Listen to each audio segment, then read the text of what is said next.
The howling wind battered the small figure trudging through knee-deep snow, her arms wrapped protectively around a small bundle that whimpered against her chest. Faith Reynolds had never known such bitter cold, not in all her 22 years. The Montana Territory winter of 1874 showed no mercy as she fought against the blinding white storm, her tears freezing on her cheeks before they could fall. The baby, only 6 weeks old, was her sister's child, her responsibility now that Elizabeth was gone.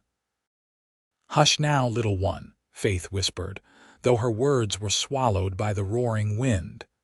"We'll find shelter. We must." Her feet had gone numb hours ago, her thin boots soaked through and useless against the brutal elements. The homestead she sought was supposed to be near, according to the station master's directions, but in this whiteout, she could have walked past it 10 times and never known. The baby's cries grew weaker, and panic surged through Faith's exhausted body. Her nephew was fading.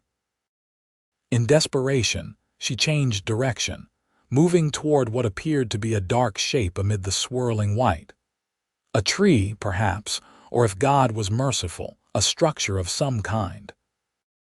The shape grew larger as she approached, and Faith's heart leaped when she realized it was indeed a building, a modest cabin with a single window glowing with the warm light of a fire inside.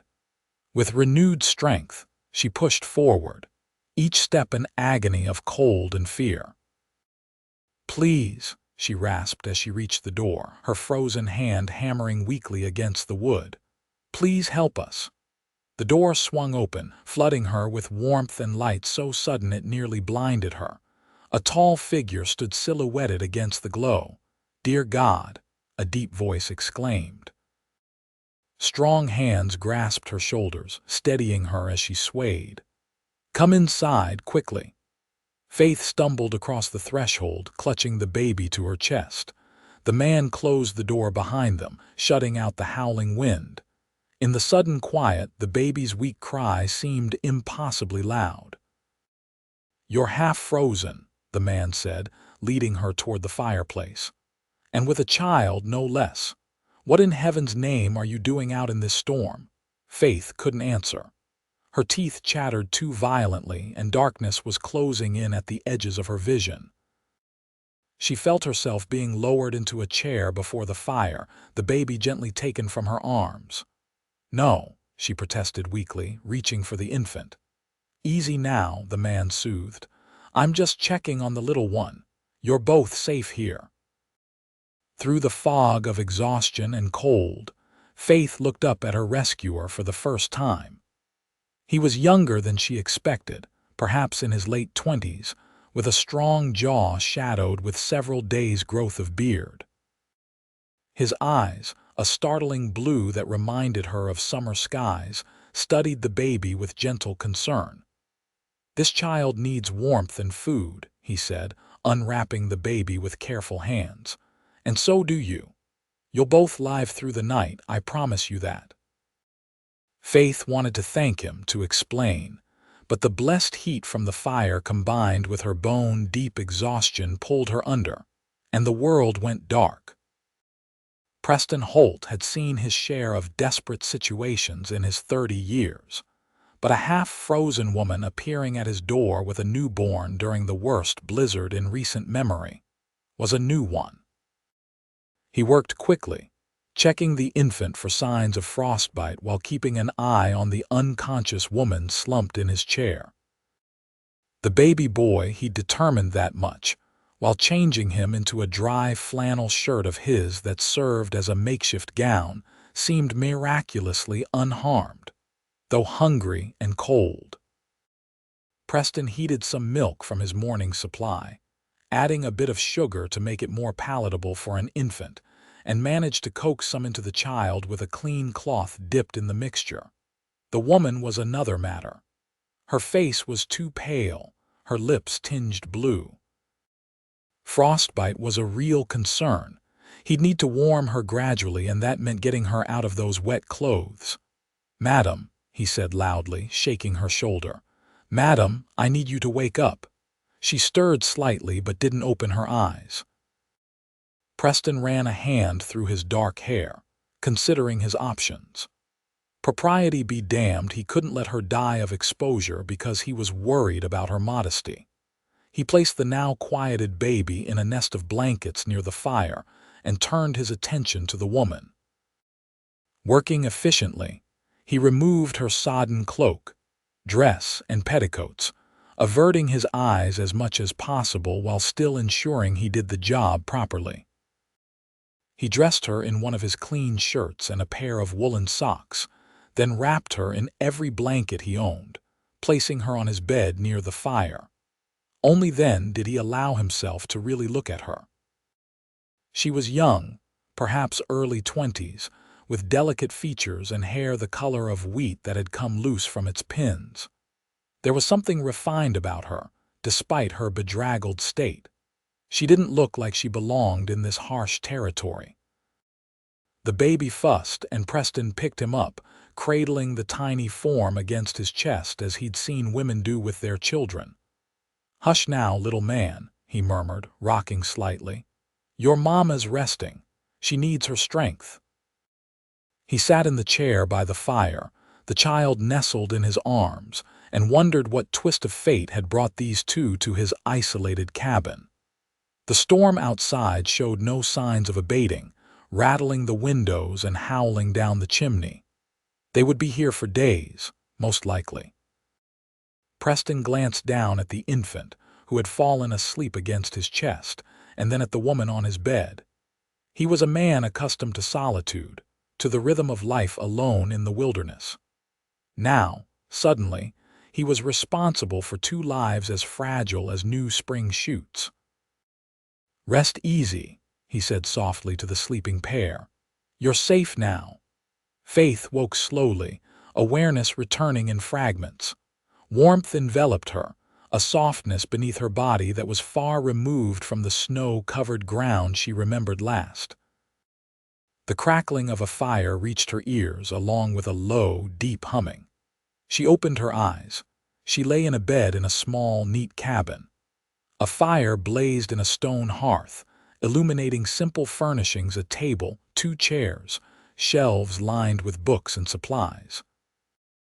And there, silhouetted against the flames, sat a broad-shouldered man, gently rocking a small bundle in his arms. "Samuel," she gasped, her voice a painful rasp. The man turned, revealing the face she half remembered from before she lost consciousness. "You're awake," he said, rising and coming toward the bed. "How do you feel?" The baby, Faith managed, trying to sit up. A wave of dizziness forced her back down. "Easy now," the man cautioned. "The little one's fine. I've been giving him some milk. He's sleeping peacefully." He inclined his head toward a small table beside the bed. "There's water there if you can manage it." Faith's hand trembled as she reached for the cup, the simple movement requiring enormous effort. The water soothed her parched throat. Only then did she realize she was dressed in clothes not her own, a man's shirt, far too large for her frame. Her eyes widened in alarm.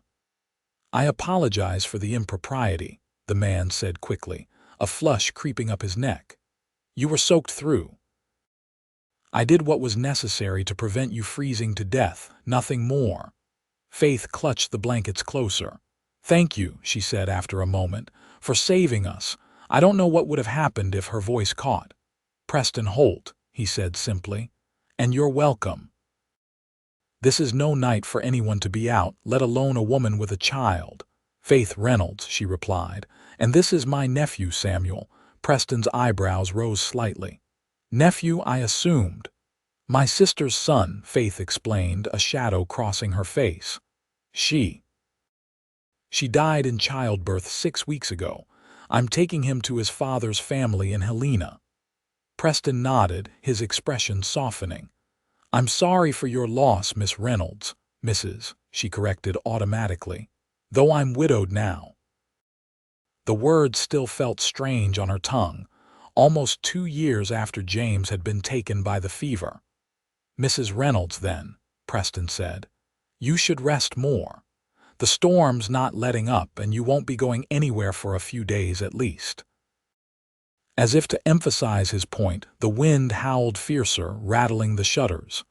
Faith shivered despite the warmth of the cabin. May I hold him?" she asked, gesturing to Samuel. Preston brought the baby to her, carefully placing him in her arms. Faith felt tears well up as she looked at her nephew's peaceful face, his tiny features so like her sister's. "Thank you for caring for him," she whispered, looking up at Preston. "I don't know how to repay your kindness." "No need," he said gruffly, turning back toward the fire. Any man worth his salt would have done the same. Faith studied him as he moved about the cabin, adding wood to the fire, checking a pot of something that smelled delicious. He moved with the easy confidence of a man accustomed to solitude and self-reliance. His clothing was simple but well-maintained worn canvas trousers, a faded flannel shirt with the sleeves rolled up revealing strong forearms. A cowboy, she guessed, though she saw no evidence of other ranch hands nearby. "Are you alone out here, Mr. Holt?" she asked.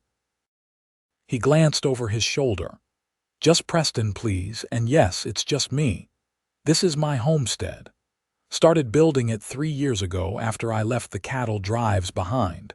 It's very tidy," Faith observed, surprised. Most bachelors she knew lived in squalor without a woman's touch. A ghost of a smile touched Preston's lips. Military habits die hard. Served 5 years with the cavalry before turning to ranch work. Faith nodded, suddenly aware of how intimate the situation was. She in his bed, wearing his clothes, while the storm isolated them from the rest of the world. James had been gone nearly 2 years, and in that time, she'd forgotten what it felt like to be alone with a man, especially one as imposingly masculine as Preston Holt. "Are you hungry?" he asked, breaking into her thoughts. "I've got a stew that's been simmering." As if in answer, Faith's stomach growled audibly. She blushed. "Yes, thank you." Preston brought her a bowl of rich, fragrant stew venison, she thought, and a hunk of crusty bread. Faith ate ravenously, realizing she hadn't had a proper meal since the day before. "The stage left me at Wilson's Creek," she explained between bites. "They said your homestead was only 4 miles from there, and that you might be willing to help me reach Helena when the weather cleared." Preston frowned. "Wilson's Creek is a good 7 miles from here, and that's in good weather. They had no business sending you out on foot, especially with a child." "There wasn't much choice," Faith said softly. "My funds are limited. I couldn't afford to wait for the next stage in 3 days' time." Preston's jaw tightened, but he said nothing more about it. Instead, he busied himself with various tasks around the cabin while Faith finished her meal. When she was done, he took the empty bowl. "You should sleep more," he said. "Regain your strength." Faith nodded, her eyelids already growing heavy despite her hours of unconsciousness. "What about you? Where will you sleep?" Preston gestured to a pile of blankets near the fire. "I've bedded down in worse places." "Thank you," Faith murmured as she settled back, Samuel still nestled against her. "For everything." "Sleep well, Mrs. Reynolds," Preston replied, his deep voice the last thing she heard as she drifted off. The storm raged for 3 days, transforming the world outside into an endless expanse of white. Inside the cabin, Preston and Faith settled into an unexpected rhythm of coexistence. Faith recovered quickly from her ordeal, though Preston insisted she continue to occupy his bed while he slept on a pallet before the fire. On the second day, Faith insisted on helping with the cooking and other chores, uncomfortable with being merely a guest. Preston didn't protest much. He seemed to appreciate her company as much as her assistance. Together, they cared for Samuel, whose needs punctuated their days and nights with predictable regularity. "You're good with him," Faith observed on the 3rd evening as Preston walked the length of the cabin, soothing Samuel after a feeding. Have you been around children before? Preston shook his head. Not particularly, but he's a good-natured little fellow, isn't he? He looked down at the baby, a smile softening his usually serious expression. Just needs to know someone's there. Faith watched them, struck by how natural they looked together, the large, strong man cradling the tiny infant with such gentle care. It awakened something in her she had thought long buried, a yearning for family, for a home filled with children and love. Was your husband gone long before? Preston hesitated, glancing at her. Before he died, Faith finished for him. Almost 2 years now. Typhoid took him in 72. We were only married a year. She twisted the simple gold band she still wore. We hadn't been blessed with children yet. Preston nodded, his eyes sympathetic. I'm sorry. And you, Faith ventured. You never married. A shadow crossed his face. No, came close once before the war. Clara couldn't wait, though. Married a shopkeeper while I was off fighting. He shrugged as if it no longer mattered. Probably for the best. I'm not much for town living, and few women want this kind of life. Faith glanced around the cabin. It was simple but comfortable, with unexpected touches of refinement, shelves of books, a small collection of sketches pinned to one wall, even a fiddle hanging from a peg. It's not such a bad life, she said softly. Their eyes met across the room, and something unspoken passed between them. Preston cleared his throat and looked away first.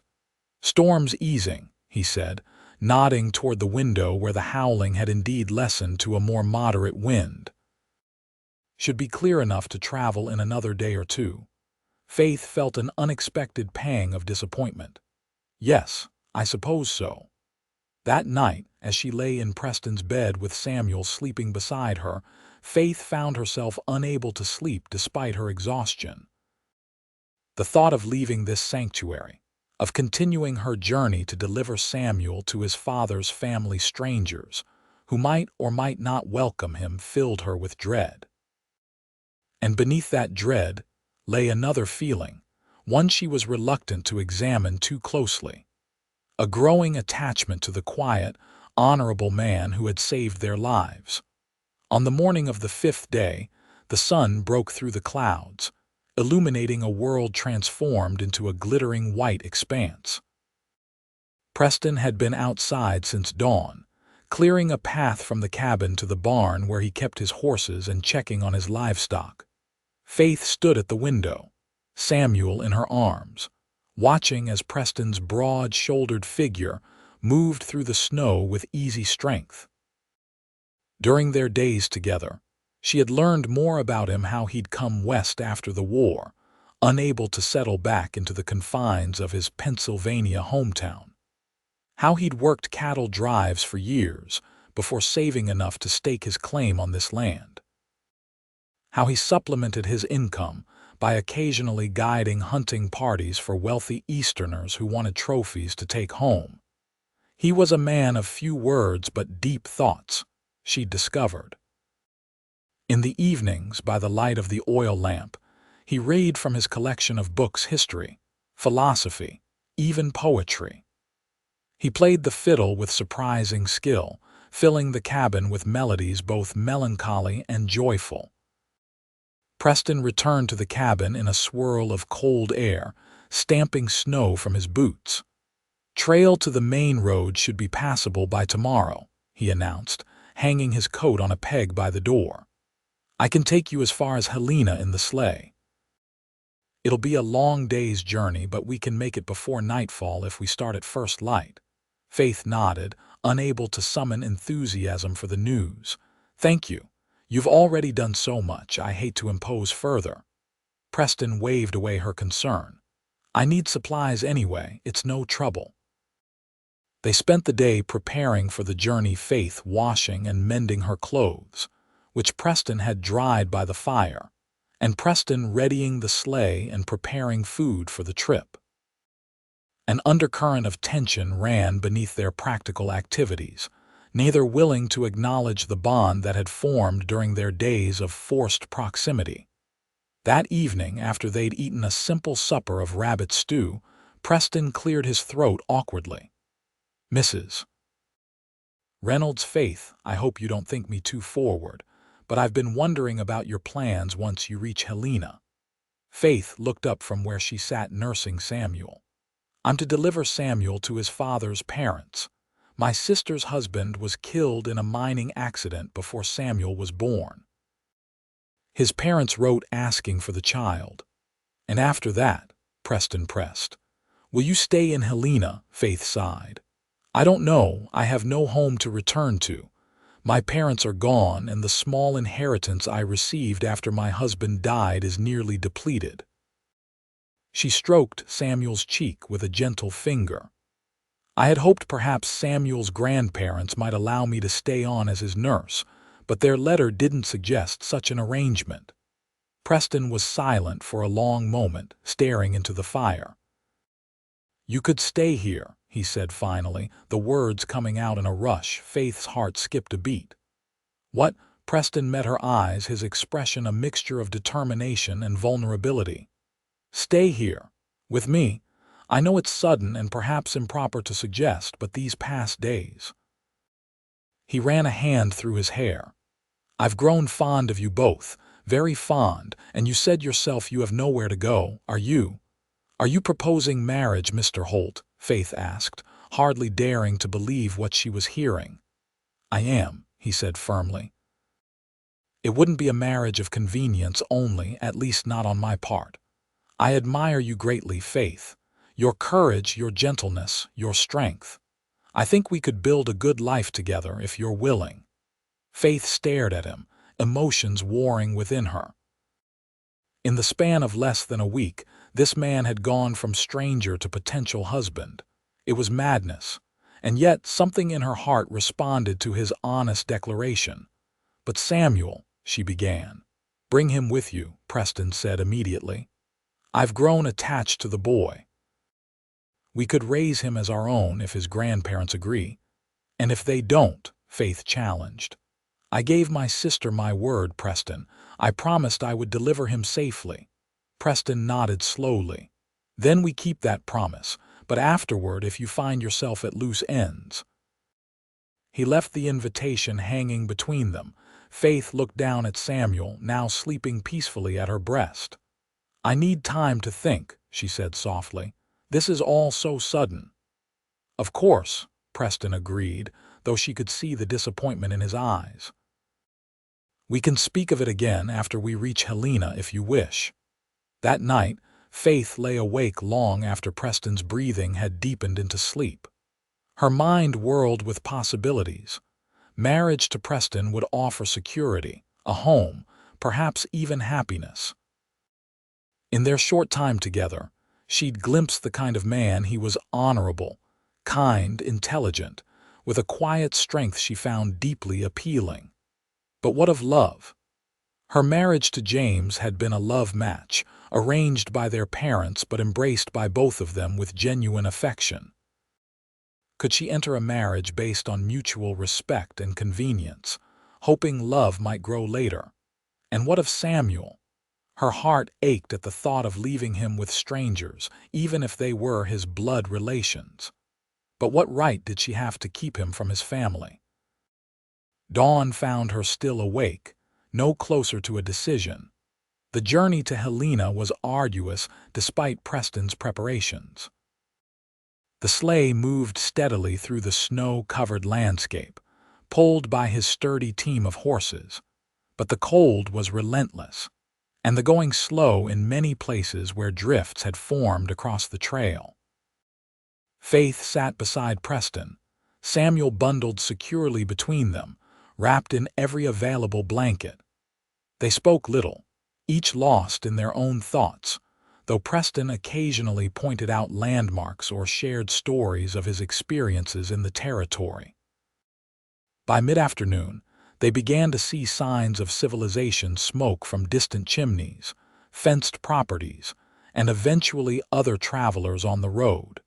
Faith felt a growing sense of dread as they approached the outskirts of Helena. "Where are Samuel's grandparents located?" Preston asked as they entered the town proper, the sleigh runners whispering over the packed snow of the main street. Pine Street, Faith replied, consulting the letter she'd kept carefully throughout her journey. Number 23. They're called Harrison. Preston nodded, guiding the horses through the busy streets with practiced ease. Helena was a bustling place, having grown rapidly since gold was discovered in Last Chance Gulch a decade earlier. Now it served as a commercial center for the surrounding region, with shops, hotels, and businesses lining the streets. All too soon, they reached Pine Street, a respectable residential area with neat houses set back from the road. Preston drew the sleigh to a halt before number 23, a two-story home with lace curtains visible in the windows. "Would you like me to come in with you?" he asked softly. Faith clutched Samuel closer. "Yes, please," she whispered, suddenly terrified at the prospect of facing these strangers alone. Preston helped her down from the sleigh, steadying her with a strong hand at her elbow. Together, they approached the front door. Faith's heart hammered in her chest as Preston knocked firmly. The door was opened by a maid in a crisp uniform, who regarded them with polite inquiry. "Mrs.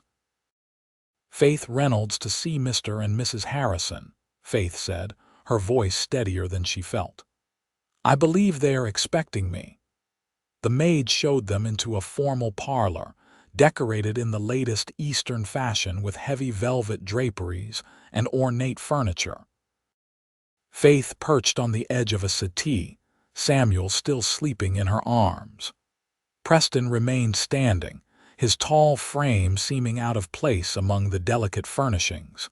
Minutes later, the parlor door opened to admit an older couple. Mr. Harrison was a distinguished-looking man with silver hair and a neatly trimmed beard, while his wife was a thin, pinch-faced woman whose gaze immediately fixed on the bundle in Faith's arms. "Mrs. Reynolds, I presume," Mr. Harrison said, extending his hand to Faith. "And this must be our grandson." Faith rose, shifting Samuel so they could see his face. "Yes, this is Samuel. He's a healthy, good-natured baby, just as Elizabeth described in her letters." Mrs. Harrison stepped forward, her hands reaching for the child. "May I?" With reluctance, Faith surrendered Samuel to his grandmother's arms. The woman's severe expression softened as she looked down at the sleeping infant. "He has his father's chin," she murmured, a hint of tears in her eyes. Mr. Harrison turned his attention to Preston. "And you are?" "Preston Holt, sir," Preston replied, stepping forward to shake the older man's hand. "I've been assisting Mrs. Reynolds on her journey. The weather has been treacherous." Mr. Harrison nodded. "We're grateful for your help, Mr. Holt. Please, both of you sit. You must be exhausted from your travels." Over tea served by the maid, Faith recounted her sister's final days and Samuel's birth, answering the Harrisons' questions about Elizabeth's health and the circumstances of her death. Throughout the conversation, Mrs. Harrison cradled Samuel, who had awakened and was regarding his new surroundings with wide, curious eyes. "We were heartbroken when we received news of Elizabeth's passing," Mr. Harrison said. "Coming so soon after losing our son, it was almost too much to bear. But knowing she left behind this child, a part of both of them." He glanced at his wife, who nodded, tears now flowing freely down her cheeks. "We're prepared to give Samuel the best of everything," Mrs. Harrison added, looking up at Faith. "The finest education, opportunities our son never lived to enjoy." Faith nodded, a lump forming in her throat. "Elizabeth would be pleased to know he'll be well cared for." "You must stay with us, of course," Mr. Harrison said, "at least until you're rested from your journey. We'd like to learn more about Elizabeth's final months, and you'll want time to say goodbye to Samuel properly." Faith glanced at Preston, whose face revealed nothing of his thoughts. "That's very kind of you," she said, "but I wouldn't want to impose." "Nonsense," Mrs. Harrison declared. It's the least we can do after you've brought our grandson safely to us through such terrible conditions. Besides, Samuel will need time to adjust. Having you here will ease the transition." Faith couldn't argue with the logic, though the thought of prolonging the inevitable separation from Samuel caused a physical pain in her chest. "Mr. Holt, you're welcome to stay as well," Mr. Harrison offered. "We have plenty of room and I'd like to hear more about the territory. I've investments in several mining operations nearby." Preston shook his head. "Thank you, but I should see to my horses and find lodging in town. I have supplies to purchase before returning to my homestead." "As you wish," Mr. Harrison replied, "but please join us for dinner this evening." 7 o'clock. With arrangements made, Preston took his leave, promising to return that evening. At the door, out of sight of the Harrisons, he grasped Faith's hand briefly. "Think about what I said," he murmured. "The offer stands." Faith watched him go, a confusing mixture of emotions swirling within her. Then, squaring her shoulders, she returned to the parlor to begin the painful process of surrendering Samuel to his new life. The Harrisons' home was the most luxurious Faith had ever stayed in. With modern conveniences she'd only read about in magazines. Her room was spacious and elegantly appointed, with a connecting door to the nursery where Samuel now slept in a beautifully carved crib that had once belonged to his father. For 3 days, Faith remained at the Harrisons' invitation, helping them learn Samuel's routines and preferences. Mrs. Harrison, call me Margaret, dear, proved to be less intimidating than she first appeared, her brusque manner masking a deep well of grief for her lost son and the daughter-in-law she'd never met. Preston came for dinner each evening, as invited. Faith noticed that Mr. Harrison seemed to enjoy his company, drawing him into discussions about the territory's development and potential investments. Even Mrs. Harrison appeared to warm to him, especially after learning of his educated background and military service. On the 3rd night after dinner, Mr. Harrison invited Preston to his study for brandy and cigars. Faith found herself alone with Mrs. Harrison in the parlor, Samuel sleeping peacefully in a bassinet nearby. "Your Mr. Holt seems a fine man, Mrs. Harrison observed, her needlework moving steadily in her thin fingers. Faith felt herself blush. "He's not my Mr. Holt," she protested. "He merely helped us through the blizzard." Mrs. Harrison's shrewd eyes assessed her over her spectacles. "Perhaps not yet," she said. "But I've seen how he looks at you, my dear, and how you look at him when you think no one notices." Faith stared down at her hands, unable to deny the observation. "Has he spoken to you?" Mrs. Harrison pressed gently. After a moment's hesitation, Faith nodded. "He's asked me to stay with him. To marry him. And what did you tell him?" "That I needed time to think," Faith admitted. "It all happened so quickly, and then there was Samuel to consider, my promise to Elizabeth." Mrs. Harrison set her needlework aside. "Faith, may I speak frankly?" Faith nodded, somewhat apprehensively.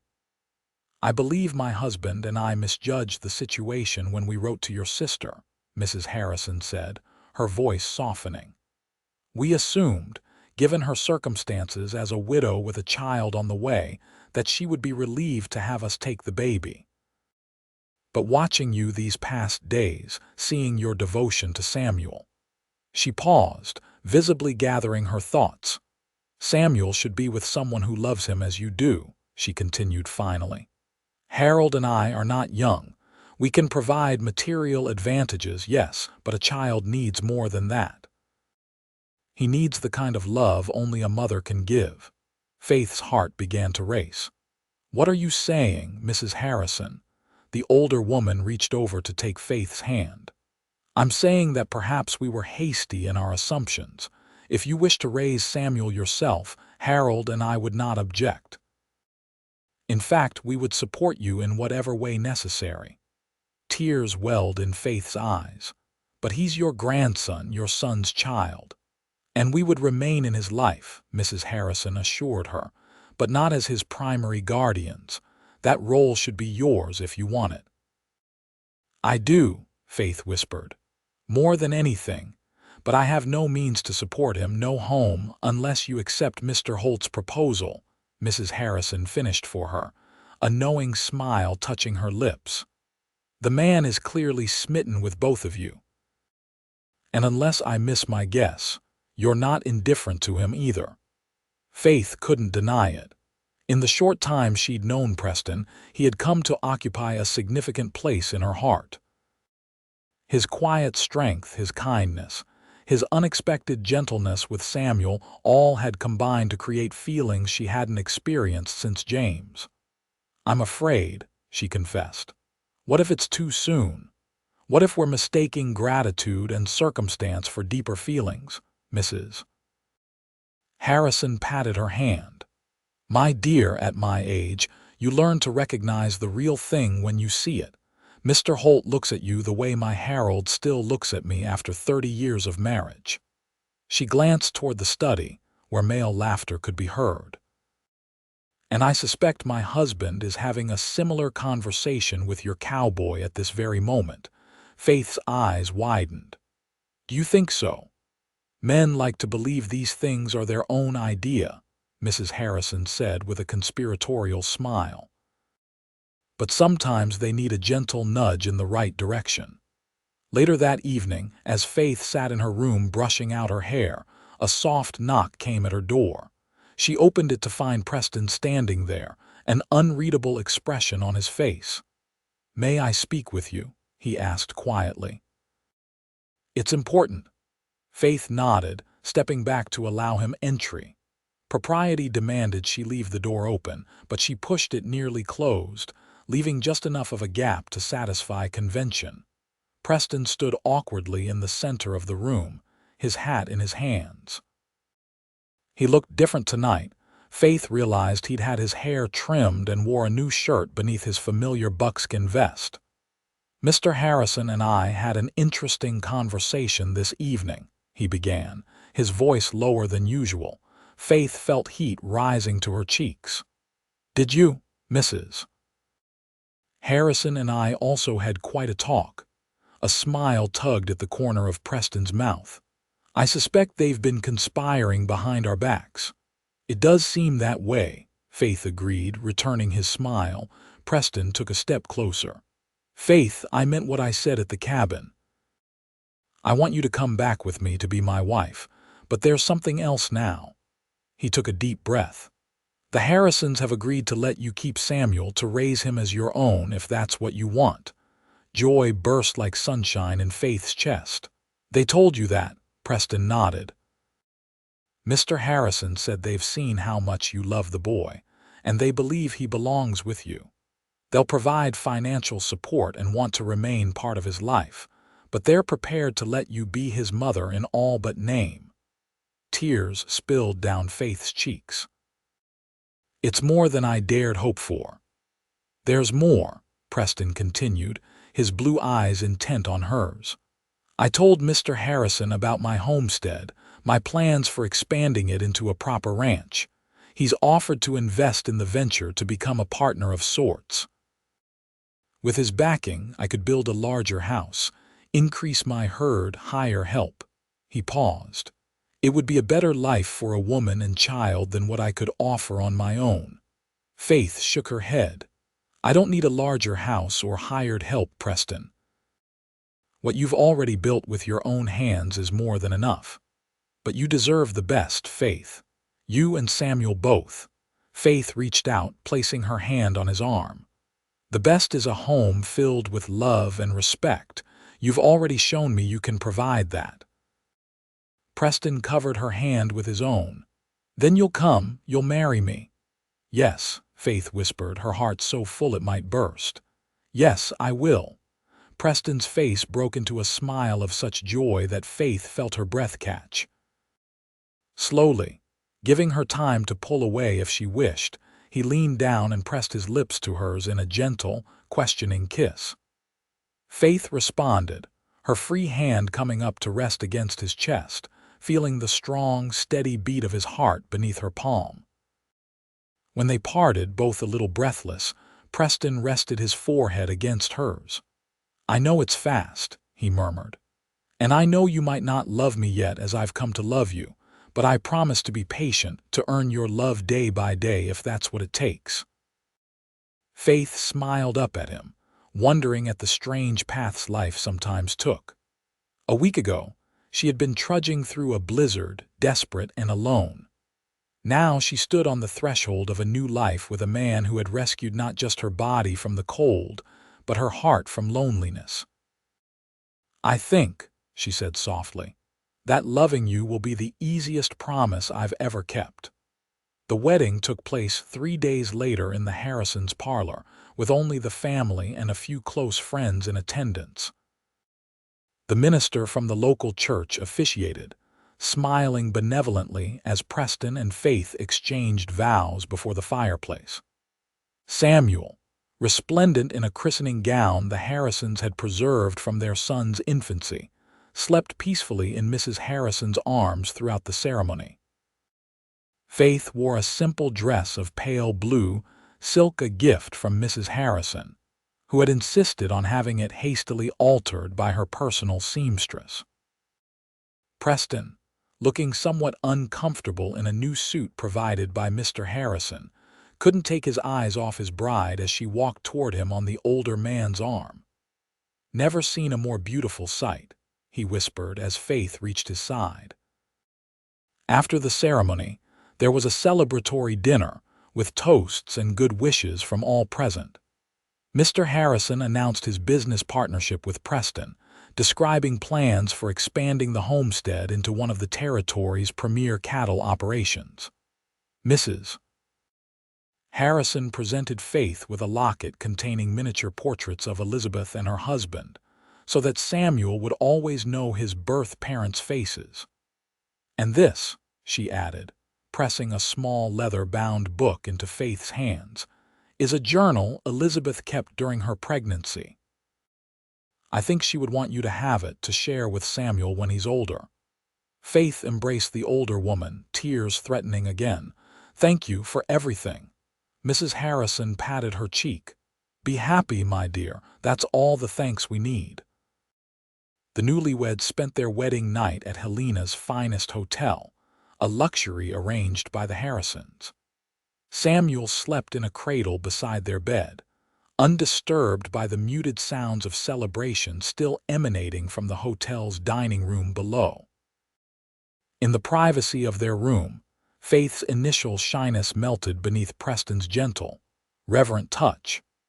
Though James had been a considerate husband, Faith discovered depths of passion she hadn't known she possessed as Preston's strong hands and tender lips awakened her body to new pleasures. "I love you," he whispered against her skin, again and again, until Faith found herself returning the words with equal fervor, surprised to realize they were true.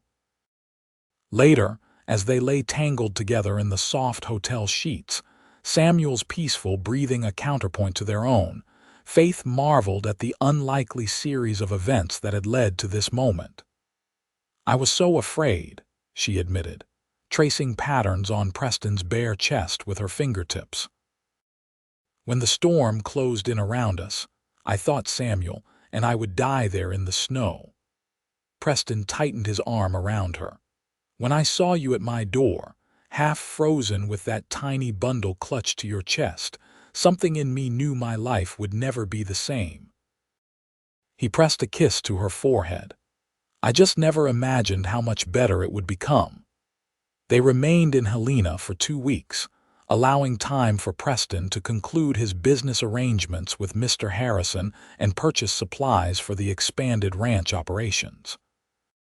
Faith used the time to acquire necessities for Samuel and herself, guided by Mrs. Harrison's experienced advice.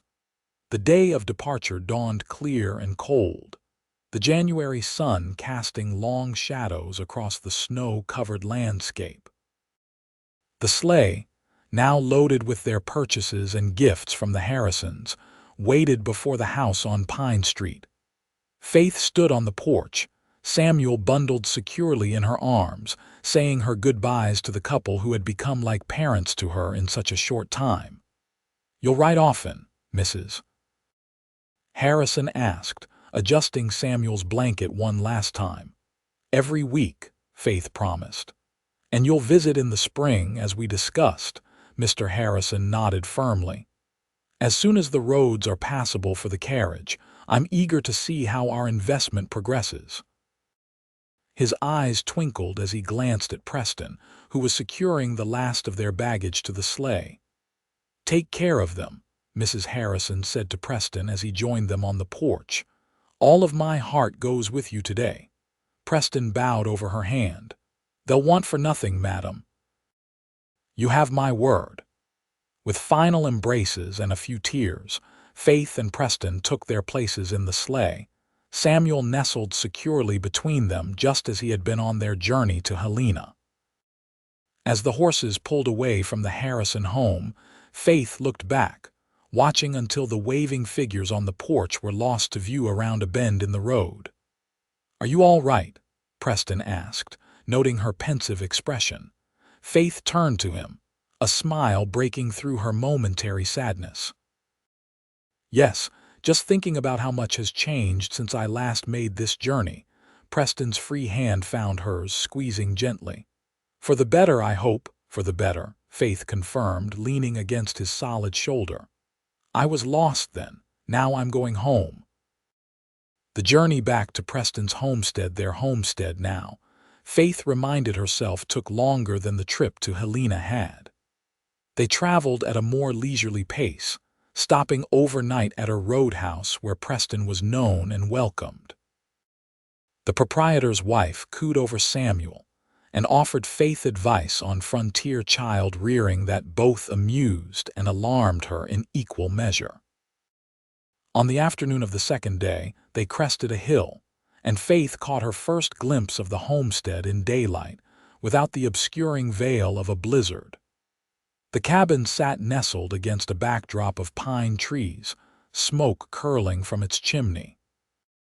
A barn and corral stood nearby, and Faith could see cattle dotting the distant fields, dark against the snow. "It's beautiful," she breathed. Preston smiled, pride evident in his expression. "It will be more so in spring when the wildflowers bloom in the meadow beyond the creek. And by summer, if all goes according to plan, we'll have started construction on a larger house just there." He pointed to a flat area between the cabin and the barn. "I like the cabin," Faith said. "It's where you saved us, where our life together began." Preston's smile deepened. "Then we'll keep it, even after the new house is built. Perhaps as a place for guests, or for Samuel when he's older and wants his own space." They reached the yard, and Preston handed her down from the sleigh with careful hands before taking Samuel from her arms. "Welcome home, Mrs. Holt," he said formally, though his eyes danced with happiness. Faith laughed, a sound of pure joy that seemed to hang in the crisp winter air. "Thank you, Mr. Holt. It's good to be home." The months that followed were a time of rapid change and growth for the homestead. True to his word, Mr. Harrison's investment allowed Preston to hire workers to help expand his cattle operation.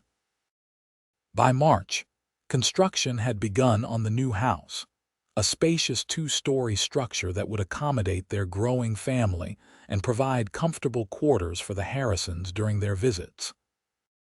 Faith threw herself into making the cabin a home, adding feminine touches that transformed the bachelor quarters into a family dwelling. She planted a kitchen garden as soon as the ground thawed, anticipating summer vegetables and herbs for her cooking. Preston built her a rocking chair where she could sit with Samuel in the evenings, watching the sunset paint the mountains in shades of gold and purple. Samuel thrived in his new environment. By spring, he was rolling over and attempting to crawl, his happy babbling filling the cabin with joyful noise. Preston doted on him, carrying him about the property to inspect the operations as he tended to his ranching duties. "He's going to be a cattleman like his papa," Faith observed one evening as Preston demonstrated to the fascinated infant how to tie a proper lasso knot. Preston looked up, his expression softening. "Do you think he'll ever know? About his real parents, I mean." Faith crossed to where they sat, kneeling beside them on the cabin floor. "He'll know that he was born from the love between his mother and father, who would have raised him themselves if God hadn't called them home too soon. And he'll know that he has two sets of loving parents, those who gave him life and those who are blessed to raise him." Preston leaned over to kiss her softly. "How did I get so lucky, finding you in that blizzard? I believe," Faith said with a smile, "that I was the one who found you." The Harrisons made their promised visit in late May, when the wildflowers Preston had described carpeted the meadows in a riot of color. They stayed for 2 weeks, Mr. Harrison dividing his time between business discussions with Preston and fishing in the creek that ran through the property, while Mrs. Harrison doted on Samuel and taught Faith traditional family recipes she thought the boy might enjoy as he grew older. On the day before their departure, as the two women sat shelling peas on the cabin's small porch, Mrs. Harrison gave Faith a searching look. "You're happy here," she said. "It wasn't a question." Faith nodded, her gaze traveling to where Preston and Mr. Harrison were examining the progress on the new house's framework. "Happier than I ever imagined possible after James died, after Elizabeth." She let the sentence trail off, knowing Mrs. Harrison would understand. "And Preston? He's a good husband to you." A blush rose to Faith's cheeks as she thought of the passionate nights they shared after Samuel was asleep. The tender moments throughout each day when Preston found reasons to touch her, to kiss her, to whisper words of love and admiration in her ear. "The very best," she said simply. Mrs. Harrison patted her hand. "I can see that for myself. You both glow with it." She hesitated, then added with a knowing smile, "Though perhaps in your case there might be another reason for that glow." Faith's hand went instinctively to her abdomen. "How did you know? I've only just begun to suspect myself." "A mother knows these things," Mrs. Harrison said, her smile widening. "Have you told him yet?" Faith shook her head. "I wanted to be certain first, and to find the right moment." "There's no time like the present, Mrs. Harrison suggested, nodding toward the men who were now walking back toward the cabin, deep in conversation. That evening, after the Harrisons had retired to their room and Samuel was asleep in his cradle, Faith and Preston sat before the fire, enjoying a rare moment of quiet togetherness. "I've been thinking," Preston said, his arm around Faith's shoulders as she leaned against him. "The new house will be finished by fall.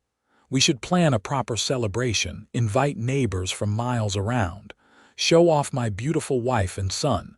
Faith smiled, nestling closer into his embrace. "That sounds wonderful, and perhaps by then there will be even more to celebrate." Preston looked down at her, a question in his eyes. "What do you mean?" Faith took his hand and placed it over her still flat stomach. "By fall there will be 4 of us to move into the new house, not 3. For a moment, Preston stared at her uncomprehendingly. Then understanding dawned and his face transformed with a joy so pure it brought tears to Faith's eyes. "A baby," he whispered, his voice thick with emotion. "Our baby," Faith nodded, her own eyes shining. "Due in December if my calculations are correct." Preston gathered her into his arms, holding her as if she were made of the most precious porcelain. "Faith," he murmured against her hair. "My Faith. How is it possible to be this happy, to be this blessed?" Faith closed her eyes, savoring the strength and warmth of his embrace, the steadiness of his heartbeat against her cheek. From across the room came Samuel's soft breathing, punctuated by the occasional snuffle as he dreamed his baby dreams. Outside, The Montana night spread its star-studded canopy over the land that was now their home, the land where their children would grow and thrive. Wind whispered through the pines, a gentler cousin to the howling blizzard that had brought them together. "Do you remember what you said to me that first night?" Faith asked softly.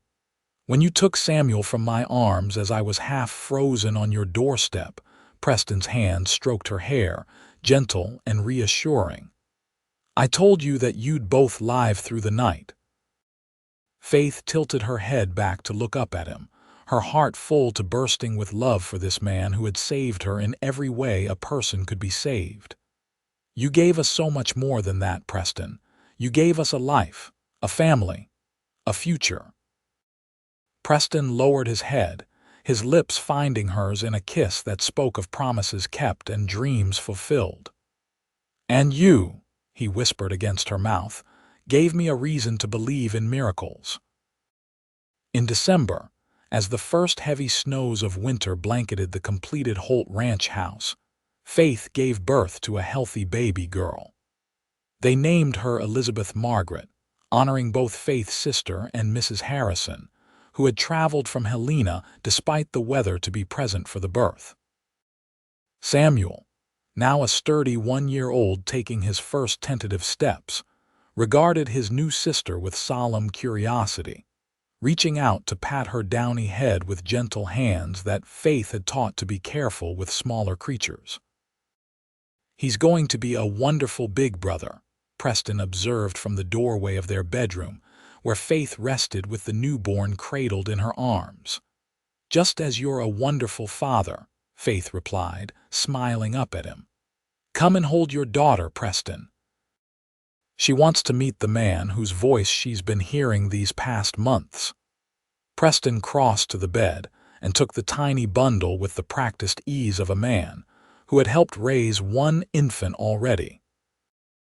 Elizabeth blinked up at him with unfocused newborn eyes, her small face scrunching momentarily before relaxing again. "She's perfect," he whispered, awe evident in his voice despite the fact that he'd said the same words repeatedly since her birth hours earlier.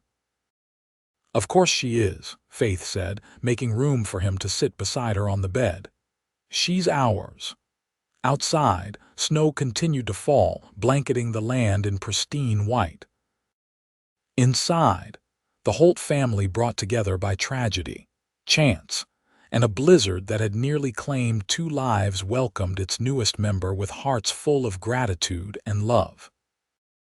And as Preston looked from his infant daughter to his son playing on the rug, to his beautiful wife watching them all with tired but joyful eyes, he silently thanked whatever twist of fate had brought Faith Reynolds to his door on that stormy night. The night when a frightened young woman caught in a blizzard with a baby had found not just shelter, but home.